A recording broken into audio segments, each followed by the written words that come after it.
Okay, welcome to part 3 of our Game Maker tutorial on the maze game.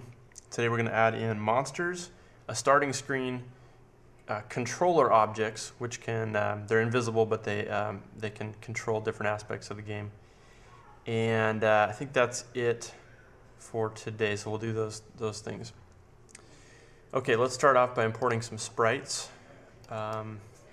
SPR underscore monster1. Load sprite, choose monster1, little white ghost. And we're going to turn off precise collision checking and set the bounding box to the full image, and he will be transparent. Click OK. Another sprite, SPR underscore monster2. Oops. Load sprite, monster2. There are nice versions of these. It's called monster2 nice. We're not using those. We're using the plain old monster 1, 2, and 3. Turn off precise collision checking, make the bounding box the full image, and he's transparent. Click OK. And the third one, SPR underscore monster3. Load sprite, monster3, open. Turn off precise collision checking, bounding box full image, transparent, OK. All right. Next, let's add in a couple background images. So create a background with this button here. We'll call the first one BACK underscore background. Load background and choose the file called background. It's this tile here. Leave everything as is. And then let's grab a second background, BACK underscore, and we'll call this one start. Load background, and you'll find that file right here. Click open and leave everything. Oh, let's make sure this one is transparent, and then click OK. Okay, for sounds, we're just going to add one sound, and that is SND underscore dead. Click load sound, and here is the sound. Click open and OK. All right, we're ready to get started on our objects. One quick note, you may want to pause the video at this point and fix your rooms. Let me show you what I mean. In the rooms we've designed so far, we put the walls all the way down to the outside edge. We're going to actually add some text in down here to indicate the score and the number of lives left. So redesign your rooms so that there is an empty row at the bottom. So make your wall go down to here, and then cut across, leaving one empty row, and we'll use that row to display our game information. So you can pause this video and make those changes right now if you want to. Okay, for our objects, let's start off with our controller objects. And so create a new object, and we'll call this one obj underscore controller underscore start. This is an invisible object. We're not going to put any sprites on there. Leave visible checked, because I think that will make sure that the effects of this object are visible. But we don't actually want to, we're not going to put any sprite attached to this object. Okay, this object is going to get placed in the starting room at the startup screen. So what it's going to do is, first of all, when it's created, it's going to play music. So go to main 1, and we're going to choose the, oh, we didn't add in the music background. Sorry, I think that was in there that may have been in there from yesterday, so you might already have that one. Let me jump out and add that really quickly. If you don't have this music file sound, you want to add this as well. SND underscore music, load sound, and it's this one here. And then click OK. All right, back into the controller start object. Add event, create, and when we create this object, we want to play a sound, we want to play music, and we want it to loop. So change that to true. Click OK. We also want to set the score and the lives values. So we're going to go down to the score tab, and we're going to set the score to 0 and we're going to set the lives, which is right here. We're going to set the lives to 3. Click OK. We're also going to control where the scoring information shows up. So put this on here. This is SLH. Has to do with the show lives, show score, show health. Score, lives, health, that's it. And this is sort of built into GameMaker to display that information up in the caption up here in the window at the top corner. We do not want to show this stuff. So we're going to say don't show, and don't show, and don't show. So don't show score, don't show lives, don't show health. Click OK. That's going to prevent that information from showing up in the bar because we're going to display it somewhere else. Okay, the next thing we need here is to add a keyboard event, and we'll add it for any key.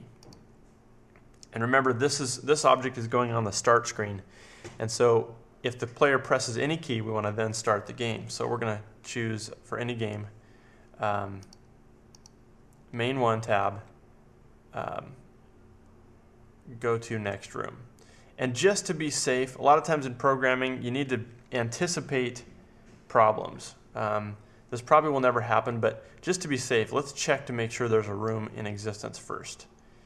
Okay, we'll add in our blocks here, because this is a stop sign shape, which is an if statement. If the next room exists, then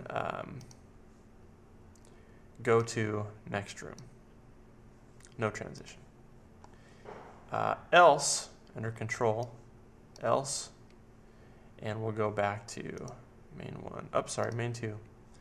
We'll restart the game. Go ahead and put blocks around that. Okay, so that just guarantees, in case for some reason there wasn't a room or you deleted your room, it wouldn't cause problems in the game, it just would restart it. So, okay, that's it for that one.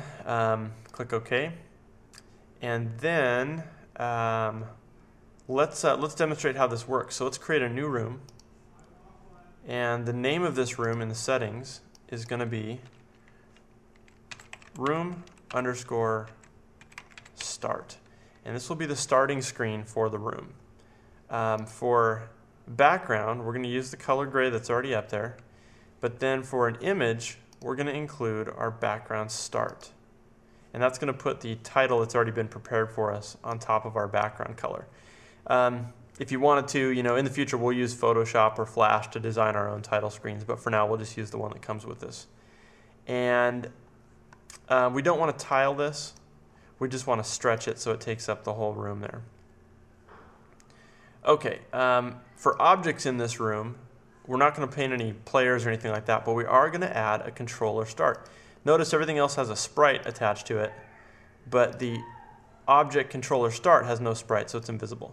I'm going to click down here, and there it is. It's a little circle with a question mark, and that means that the object called controller start is in the room, and it will play music, set the score and lives to the appropriate numbers, and wait for a keyboard strike before moving to the next room. Okay, make sure we drag this one to the top of the room stack. So it should say room start, and then room 1 and room 2. If we're to play this game right now, let's save it and I'll test that out real quick.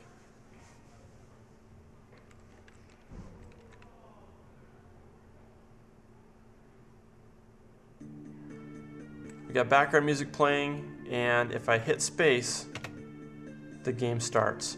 You can't see a score or lives indicated yet, but they were set correctly as well. Okay, let's go back in here.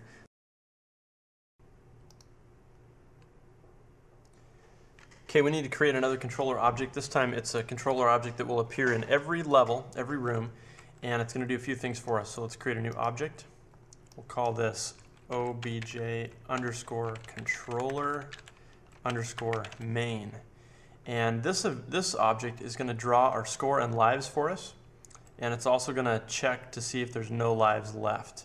So let's go here, and we'll go to the draw event, and then we'll go down to the draw tab on the right side, and we'll change some of the settings here. We'll change the color, and for the color we will choose this red color and click OK. Next we're going to go to the score tab. This button here will draw the score, and so we'll drag that out here, and this will draw the score at a location 0, 0. If I don't check relative, that's going to be in the top left corner of the room. We don't want that. I'm going to click relative, and that means it's going to be 0 and 0 pixels away from wherever I place the object in the room. That gives me more control over where this appears. It's also going to say the word score, which you can change, but we'll leave it as score. And right here, it'll print the actual score as a numerical value, 20 or 40 or whatever it is. So set this to 0, 0, relative. Click OK. All right, you can also do the same thing for lives. This would draw out the number of lives. It would say lives colon, and then it would say 3 or 4. But you can also choose to have the lives drawn as a graphic image, which is kind of a nice thing. So let's grab this one instead. And 0, 0, again, if we choose relative, that's where we want. It's going to be 0, 0 relative to where we place the object, except we just told the score to draw itself at 0, 0. So if we have the images for how many lives you have left draw themselves in the same spot, you won't be able to see the score. So let's take this x value, which is the horizontal value, left to right, and let's type in 96. Okay, that is basically 3 squares away if we're talking about a 32 by 32 square grid. So that's going to print the number of lives 3 squares to the right of where the score prints. So that'll work. We have to choose an image. We're going to choose the person image. And so 96, 0, sprite person, relative, click OK. All right, that should take care of this part of it. We're going to add a second event, and that's in the other category, and that is an event called No More Lives. And so this object will listen. If there ever comes a point where there's no more lives left, then this object will trigger these actions that we put here. So for no more lives, we want to show the high score and then restart the game. Okay, now yes, we already did this somewhere else, but the other place that we did show high score and restart game was at the end of the game, essentially. So if the player runs out of lives mid-game, we need to make sure that we treat this the same way. We show the high score and we restart the game. All right, let's click OK. And now what we need to do is go into our rooms and make sure, like I said before, that you've got the space down here for it. Draw your wall so that it leaves one empty row at the bottom. And we'll place our object controller main in this bottom left square. Okay, we'll do that again for room 2. Make sure you are on controller main and drop that there. And save it, and let's go ahead and test that. And that should do the trick.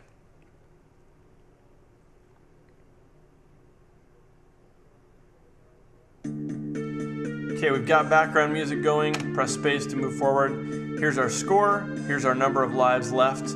As I collect diamonds, my score goes up. Okay. Now, obviously, I don't have any way to lose lives at this point, so there's no way to test that. So let's close this out. Let's create some monsters.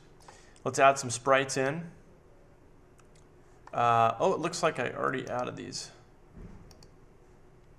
Okay, yeah, we already did add these. Let's create monster objects using the sprites that we loaded in earlier. So create a new object, and we'll call this obj underscore monster1, and we'll choose the monster1 sprite. Everything else can be left the same. Let's add an event, and on the creation event, as soon as this monster is created, let's go to the move tab, and let's grab the move fixed action, and we'll choose left and right. That means randomly he's going to start moving left or right. So at the start of the level, he'll either move left or he'll move right at a speed of 6, and then click OK. Now, what happens when he hits a wall? We're going to add a collision event for the object wall, and we want to have it reverse horizontal. That's this action right here, and applies to self. So he moves either left or right randomly each time you start the game, and then when he hits a wall, he reverses. So he'll just perpetually move back and forth forever. Okay, let's create a second monster object. obj underscore monster2. And the sprite for this one is Monster2, the spider. And basically the same type of thing. On the create event, let's start him moving, but this time we'll do up and down at a speed of 6. So you never know if he's going to move up or down. It's different every time you play. It's a 50% chance either way. And then when he hits a wall, add event, collision event, object wall. I said when he hits a wall, it could be a she. I have no idea, and we're not going to bother to find out. So when this spider hits a wall, we're going to reverse direction vertically. So reverse vertical direction applies to self. Click OK, and we're good to go. Okay, monster number 3 is more complicated. Create a new object, obj underscore monster 3, and we'll grab the sprite monster 3, which is a blue ghost. And on the create event, we are going to allow it to move randomly in one of 4 directions, up, down, left, or right at a speed of 6. So we're not sure which way it's going to go, one of those 4. And then when it collides with a wall, we're not just going to reverse its direction, we're going to have it test to see which way is open. Okay? So first we need to use this blue arrows over here, the move free, and that allows us to set a speed and a direction value. So that's important for how we're going to do this. Okay, so we're going to start him when he hits a wall. We're going to try this direction. We're going to try direction, which is whatever direction he's currently traveling. It doesn't matter that we don't know what it is yet, but it's current direction plus 90.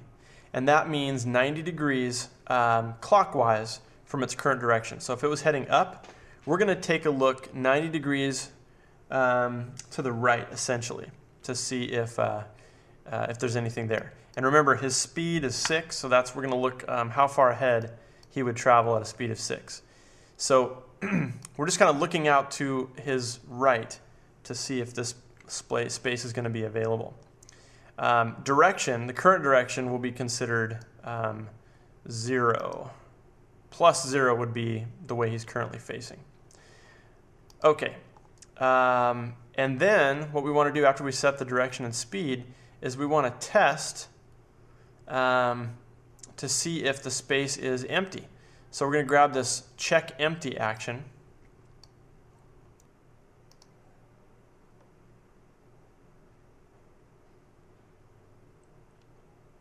In this box, we want to check the X and Y values for a certain area and see if they are empty. And we already set his direction to his current direction plus 90, so we're looking to the right of wherever he's traveling.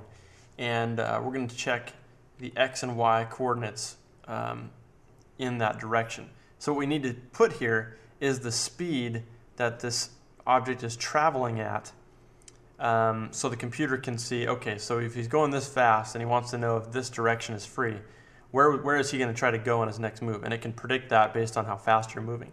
So we're going to say for X, a variable called H speed, horizontal speed, that's the speed that the character would be moving sideways, and then Y would be V speed.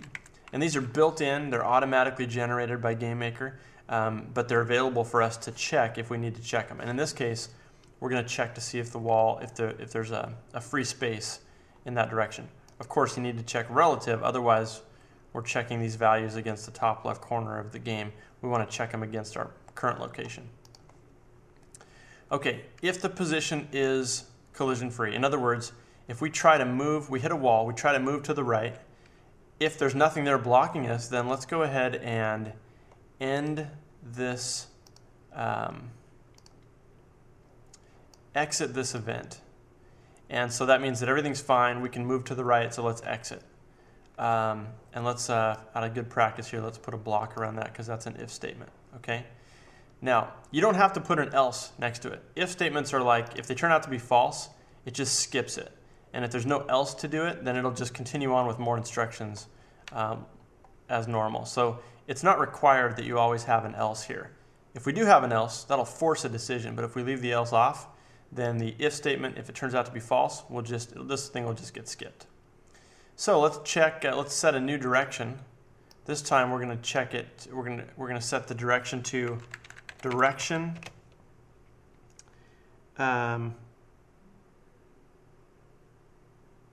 plus 180. So remember, we turn to the right, and from that direction we want to go a direction plus 180. Well, that's basically turning completely around. So you start off facing forward, and you turn to the right, and then you turn backwards, which is basically, if you're looking the original way you were looking, it's to the left. If that's confusing, maybe I'll try to throw in some sort of cartoon animation here in the future version of this tutorial. But for now, 180 basically checks to the left of the original position. Speed is 6. Click OK.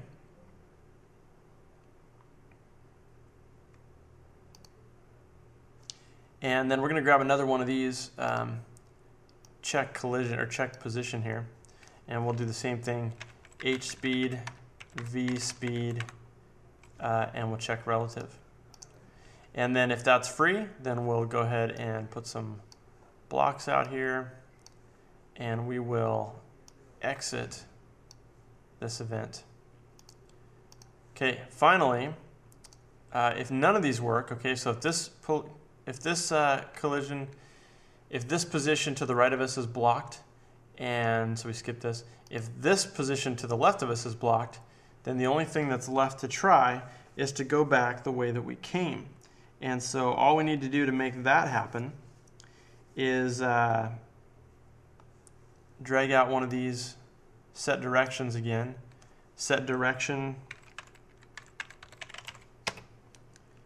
minus 90, minus 90 from our last direction, which basically sends us back backwards from our original direction. And the speed is 6. And we know this is free. You know why? Because we just came from that direction. We just came and smashed into a wall. We checked to the right, blocked. We checked to the left, blocked. The only option is to go straight back the way we came. So that should be it for this one. We'll click OK, and now we've got monsters. So if we save this, and let me jump into my rooms here and put down some monsters. We'll grab one of these guys here. We'll put him here, and then we'll put a monster 1 up here and a monster 2 right here. And let's just test that out.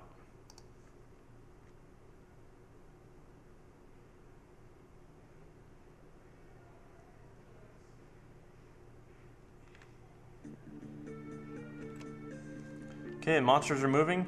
Notice that the blue ghost ends up just kind of moving in a big square because he went a certain direction, got blocked, and the right is always blocked, but to the left is open, so that's his next option here.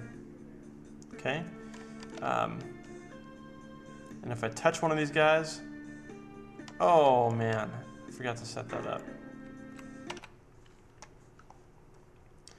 Okay, the last thing we need to do now that we've got monsters is to go ahead and grab the object person and set up the collision with a monster. So add event, collision, monster 1.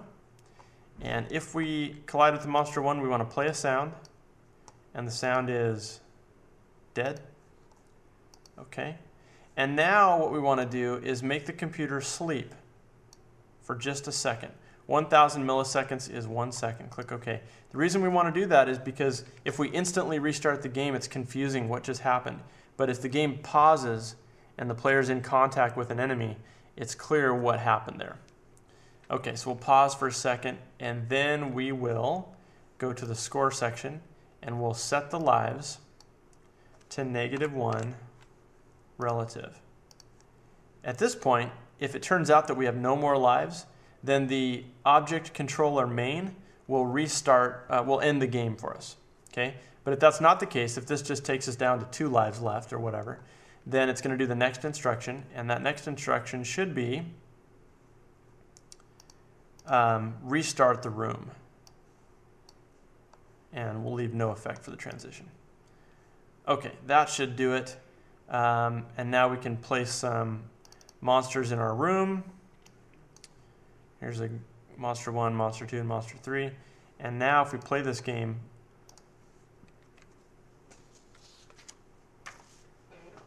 we should have enemies that can kill us. Okay, there's some monsters there. They're all moving around, so I'm going to run into the ghost. Oh, dead. And we'll try that again. Okay, my lives are disappearing. I've only got one left. Now, if you notice, I didn't set up the collisions for any other monster except the ghost. Okay, game over. Restart the game. Good. Okay, we can go into our object person, and we have all the collisions for this guy. We can add. I'm going to click on this, hold down Shift, click on this, and then copy. And now I can add an event, collision with monster 2, and we can paste. It's the same actions there. Add an event, collision monster 3, paste, and now all the monsters will take away a life. Okay, that's it for part 3. The next section will have bombs and also movable blocks, and then we'll let you guys work on making your own maze game.